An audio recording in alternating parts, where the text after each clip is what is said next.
बिस्मिल्लाहिर्रहमानिर्रहीम। अस्सलाम वालेकुम नाज़रीन इकराम, मैं हूं मखदूम शहाबुद्दीन और आप देख रहे हैं मेरा फेसबुक और यूट्यूब चैनल। उम्मीद करता हूं आप सब लोग बखैर वाफियत होंगे और जहां भी होंगे अपने अहले खाना समेत खुश भी होंगे और महफूज भी। इय्याका नअबुदु व इय्याका नस्तईन, ऐ अल्लाह हम तेरी इबादत करते हैं और तुझसे ही मदद मांगते हैं। 29 मार्च 2025 हफ्ते का दिन है। एक जानिब तो सबसे पहले पूरी दुनिया में जहां जहां पर मुसलमान कल ईद मना रहे हैं उन्हें चांद रात मुबारक हो। सऊदी अरब, बहरीन, यूएई, कुवैत में ईद का चांद नज़र आ गया है। कल यहाँ पर ईद होगी। जितने ओवरसीज़ पाकिस्तानीज़ हमें अरब ममालिक से, बरतानिया से, यूरोप से सुन रहे हैं, उन सब को ईद की भी एडवांस खुशियाँ मुबारक हो और अल्लाह ताला आप सब की रमज़ानुल मुबारक की नेकियों को कबूल व मंजूर फरमाए। और जो लोग पाकिस्तान में हैं उनका कल रोज़ा है। आप सबसे भी ये दुआ है कि ढेर बरकतें, रहमतें इस बाबरकत पाक महीने की समेटें और मुल्क पाकिस्तान को अपनी दुआओं में खुसूसी तौर पर याद रखें। दो बड़ी डेवलपमेंट्स हैं जो मैंने आपके सामने रखनी है।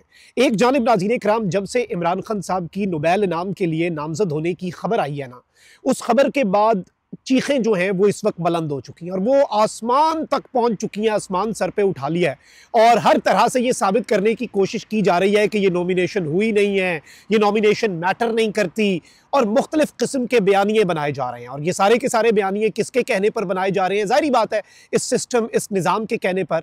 और आई पर्सनली थिंक कि इस पूरी की पूरी सिचुएशन में अगर हम एक ग्रेटर पर्सपेक्टिव में चीज़ों को समझने की कोशिश करें तो बहुत कुछ हमारे सामने क्लियर हो जाता है कि जी कौन कहाँ पर खड़ा है। कल से लोग डिस्क्रेडिट कर रहे हैं इमरान खान साहब की इस नॉमिनेशन को। कोई कह रहा है नॉमिनेशन करने वालों की अपनी कोई वक़्त हैसियत नहीं, कोई कुछ कह रहा है, कोई कुछ कह रहा है। लेकिन अब आलमी सतह पर जो सुर्खियाँ लगी हैं, जो आलमी सतह पर हेडलाइंस लगी हैं, वो अनप्रेसिडेंटेड है और आप अंदाजा भी नहीं कर सकते कि इस निज़ाम पर वो बिजली बनकर गिरी है। साथ ही साथ एक और इनसाइड डेवलपमेंट है जो आपके सामने रखनी है। ओवरसीज़ कुछ पाकिस्तानीज़ हैं, उनके दरमियान और एक हाई प्रोफाइल शख्सियत पाकिस्तान की इस्टेब्लिशमेंट की, उनके दरमियान नाज़रीन इकराम कुछ मुलाकातें हुई हैं। और इस मुलाकात के हवाले से अब जो इनसाइड क्लेम्स हैं और पाकिस्तान तहरीक इंसाफ अमेरिका जो है उसके हवाले से कहा जा रहा है कि यूएस चैप्टर के साथ ये मुलाकातें हुई हैं। तो उस हवाले से इनसाइड सोर्सेज पीटीआई के हमें क्या बता रहे हैं और इस मुलाकात के हवाले से क्या चीज़ें अवेलेबल हैं, इन्हें भी हम डिस्कस कर लेते हैं। सबसे पहले नाज़रीन इकराम मैं आपको ये बता दूं कि पाकिस्तान तहरीक इंसाफ के अंदर जो सोर्सेज हैं वो ये बता रहे हैं, क्योंकि हमारे पास ये खबर पहुंची कि जी इस्टेब्लिशमेंट के अहम तरीन लोग जो हैं और जो एजेंसीज हैं उनके आम तरीन और टॉप लीडरशिप में से कुछ लोग हैं, हाई ऑफिशियल्स हैं, हाई रैंकिंग ऑफिशियल्स ने मुलाकात की ओवरसीज पाकिस्तानीज के साथ in United states of America. और यूनाइटेड स्टेट्स के अंदर जो मुलाकातें हुई हैं वो बड़ी इंटरेस्टिंग और उसके अंदर कुछ चीज़ों के अंदर एतमाद में लेने की बात, और जाहिर बात है ओवरसीज पाकिस्तानीज जो हैं to reach out to them, ये बड़ा इंपॉर्टेंट है। और ओवरसीज पाकिस्तानीज तक बात पहुंचाना और सब कुछ करना ये अहमियत का हामिल इसलिए है क्योंकि जाहिर बात है ओवरसीज नैरेटिव शेप करते हैं, they run the country, they run the economy अपने जो रेमिटेंस है उनके जरिए। लेकिन अब यहाँ पर कुछ चीज़ें हैं और यहाँ पर एक गेम है। गेम प्लान क्या है? अब पाकिस्तान तहरीक इंसाफ जो है उसके अंदर जो सोर्सेज है इनसाइड वो ये बता रहे हैं कि जी ओवरसीज पाकिस्तानीज का एक ग्रुप मिला है मिलिट्री की सीनियर लीडरशिप से, मिलिट्री एस्टैब्लिशमेंट से, और इस मीटिंग के दौरान उन्हें ब्रीफिंग क्या दी गई? They were briefed and urge to support Pakistani security forces abroad. यानी कि उन्हें ये कहा गया कि आप पाकिस्तान की सिक्योरिटी फोर्सेज को इंटरनेशनल लेवल पे आप जहाँ पर मौजूद हैं वहाँ पर और आलमी महाज पर सपोर्ट करें, स्पेसिफिकली सोशल मीडिया के ऊपर भी।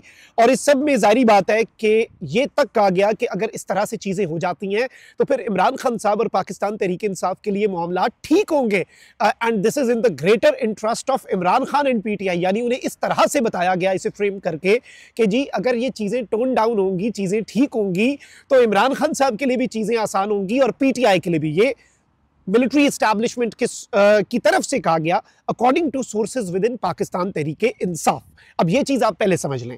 सेकेंडली इसमें यह बताया गया है कि इस मीटिंग के वाले से बताया जा रहा है कि जो ग्रुप मिला है, ऑल्दो ये क्लेम्स हैं कि उसमें पाकिस्तान तहरीक इंसाफ यूएस चैप्टर जो है उसके लोग थे, लेकिन अब इसमें जो पीटीआई के अंदर लोग हैं वो ये कह रहे हैं कि नहीं जी इनका पीटीआई के यूएस चैप्टर से कोई खास इतना ताल्लुक नहीं है इन लोगों का। जो ग्रुप मिला है and they have no influence over the overseas community, यानी इनकी ओवरसीज कम्युनिटी जो है उसके ऊपर इन्फ्लुएंस भी कोई बहुत ज्यादा काबिल जिक्र इन्फ्लुएंस जो है वो नहीं है। अब यहां पर यह भी मैं बता दूं कि इसमें यह बताया जा रहा है कि इवन अब obviously there is a section जो कि बहुत ज्यादा तनकीद करता है, जो नाकिद है पाकिस्तान की मिलिट्री एस्टैब्लिशमेंट का।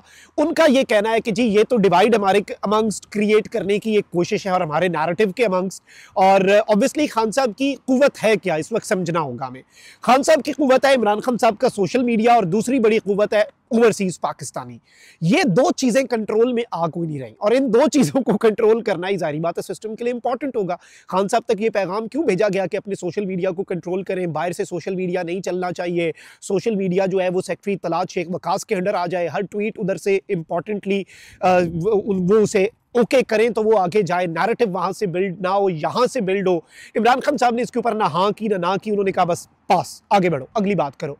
खान साहब ने इसे ऑन पर्पस वेल लेफ्ट कर दिया। कभी कभी खामोशी भी एक जवाब होती है ना, तो खान साहब ने अभी इसके वाले से कोई वाज़ेह हिदायत इसीलिए नहीं जारी की क्योंकि जाहिर बात है निज़ाम ये चाहता है कि इमरान खान साहब अपनी सबसे कारामद चीज़, अपना सबसे कारामद हथियार जो है अपने हाथ से नाकारा कर दें। ऐसे तो होगा नहीं। फिर अब सोशल मीडिया के लड़कों को उठाना, हर ज़िले की सतह पर इन्होंने लिस्टें बना ली हैं कि वो सोशल मीडिया के लड़के उठाओ जो नैरेटिव बनाते हैं, जो फोर्स करते हैं अपनी लीडरशिप को कि आप बाहर निकलें, इमरान खान के लिए एफर्ट करें, अब उन्हें उठाया जाएगा। ड्यूरिंग ईद डेज भी क्रैकडाउन की इत्तलात हैं। फिर इसमें JIT अलीमा खान को बुलाना, जिब्रान इलियास, अजहर मशवानी जो इमरान खान के सोशल मीडिया की बैकबोन है, उन्हें बुलाना, जुल्फी, ये सब कुछ क्यों किया जाता है? ये सब कुछ सोशल मीडिया। और फिर ओवरसीज पाकिस्तानी जो हैं उनके साथ भी डायरेक्ट एंगेजमेंट का मतलब कम से कम ये है कि निज़ाम इन दोनों चीज़ों को कंट्रोल करना चाहता है, या इन दोनों चीज़ों को ऑन बोर्ड लेना चाहता है, या कम से कम वो ये चाहता है कि जो टोन डाउन हो जाएं चीज़ें और कुछ चीज़ें इन द फेवर चली जाएं ऑफ द सिस्टम एस्टैब्लिशमेंट। लेकिन ये होता हुआ इस वक्त उस वक्त तक नजर नहीं आ रहा जब तक इमरान, देखिए अल्टीमेटली इमरान खान साहब का एक जुमला जो है ना वो सब कुछ ठीक कर सकता है। इमरान खान साहब की एक स्टेटमेंट सब कुछ ठीक कर सकती है। सोशल मीडिया भी टोन डाउन हो सकता है, ओवरसीज पाकिस्तानीज भी टोन डाउन हो सकते हैं। टेररिज्म के अगेंस्ट जो आपने एक जंग लड़नी है, उस जंग के अंदर भी फैसला कुन आप अवाम के अंदर तब्दीली देख सकते हैं विद इन 1 डे, नहीं 1 मिनट के अंदर खान की स्टेटमेंट अगर आए, and that is a ground reality. इस चीज को आपको समझना पड़ेगा।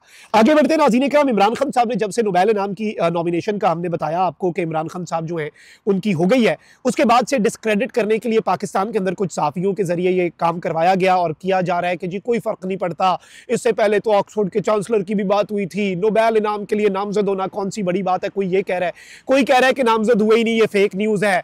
कोई कह रहा है कि जी नामजदगी तो मैटर ही नहीं करती, ये हो गया फलां हो गया, नामजद करने वाला कौन है, किसी को कुछ नहीं पता। बहुत से लोगों को ये भी नहीं पता कि नोबेल जो है उसके वाले से चीज़ें ऑपरेट कैसे करती है। रिसेंटली हमें पता चला कि मारंग जो है उन्हें भी नॉमिनेट किया गया, मारंग बलोच जो कि इस वक्त डिटेंशन में है गालिबन, तो मारंग बलोच का भी हमें बताया गया। तो वो भी इसी तरह से पता चलता है, आपको ऑफिशियली नहीं पता चलता, लेकिन अगर जो नॉमिनेटिंग एजेंसी या नॉमिनेटिंग इंडिविजुअल्स हैं वो इसे पब्लिक करना चाहें तो दे कैन डू इट। ये चीज़ याद रखिएगा, they can make it public. ये इसका असूल है। अब इंटरनेशनल मीडिया क्या कह रहा है? तुर्की की सबसे बड़ी जी एजेंसी है, news agency Anadolu news agency, ठीक है। मैं बल्कि I did a course Anadolu agency का जो एकेडमी है उससे इस्तांबुल में, तो इसका इसलिए मुझे ज़्यादा पता है। ये one of the most credible news agencies है। अब ये लिखते हैं नाज़रीन इकराम कि Pakistan jailed ex prime minister Imran Khan nominated for Nobel peace prize. Imran Khan जो है उन्हें पाकिस्तान के उस एक्स प्राइम मिनिस्टर को जो जेल में है उसे नोबेल पीस प्राइज के लिए नामजद कर दिया गया है। और इस सब के अंदर मैं आपको ये बताऊं कि TRT जो तुर्की का सरकारी चैनल है वो क्या कह रहा है, jailed former Pakistani Prime Minister Imran Khan has been nominated for Nobel Peace Prize for his role and efforts for human rights and democracy।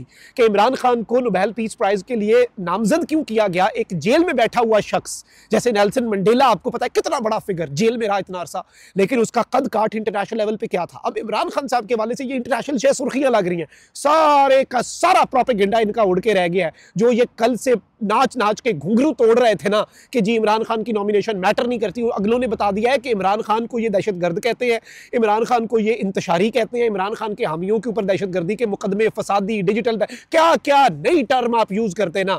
तो दुनिया अब क्या कह रही है कि ये अमन के नोबल इनाम के लिए नामजद हो चुका है। और क्यों? ये इंसानी हुकूक और जमहूरियत के लिए। Imran Khan is the champion of human rights and democracy, और इतने बड़े अवार्ड के लिए नामजदगी ही एक बहुत बड़ा एजाज है। इंटरनेशनल लेवल पे ये सुर्खियां चल गई हैं, ये सिस्टम के ऊपर बिजलियां बन के गिरी हैं। और करो माइनस इमरान खान को। पाकिस्तान के मेन स्ट्रीम मीडिया पे नहीं ना चलने दे रहे आप नामजदगी की खबर। ये लो इंटरनेशनल मीडिया आ गया, अब संभालो इसे। इस वीडियो को ज्यादा ज्यादा शेयर करें क्योंकि ये प्रोपेगेंडा जो कल से हो रहा था आज वो दम तोड़ गया है, और मैंने डिटेल्स आपके सामने रखनी है। अपना बहुत ख्याल रखिए। अल्लाह निगहबान। पाकिस्तान जिंदाबाद।